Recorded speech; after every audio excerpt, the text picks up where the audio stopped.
রাসূলুল্লাহ সাল্লাল্লাহু আলাইহি ওয়াসাল্লাম কিভাবে খানা খেতেন এই মর্মে আপনাদের সামনে একটি দলিল ভিত্তিক হাদিস আপনাদের সামনে উপস্থাপন করব।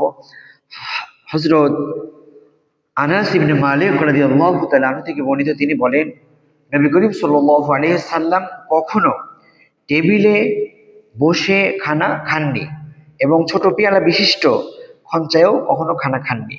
রাসূলের জন্য কখনো চাপাতি রুটি তৈরি করা হয়নি। আমি কাতাদাকে জিজ্ঞাসা করলাম, তাহলে কোন জিনিসের উপর রাসূল সাল্লাল্লাহু আলাইহি সাল্লাম খানা খেতেন? তিনি বললেন, রাসূল সাল্লাল্লাহু আলাইহি সাল্লাম যখন খানা খেতেন একটি চামড়া বিছিয়ে নিতেন। চামড়া বিছিয়ে তার উপরে কোনো প্লেট বা থালা রেখে আল্লাহ রাসূল সাল্লাল্লাহু আলাইহি সাল্লাম কি করেছেন? খানা খেয়েছেন। তাহলে বোঝা যায় আমরা যখন কেউ খানা খাবো রাসূলের সুন্নতকে অনুসরণ করার জন্য, অনুকরণ করার জন্য আমরাও কমসে কম যে কোনো একটা কাপড় বিছিয়ে আমরা খানা পরিবেশন করব বা খাবো। এটা খাওয়া সুন্নত।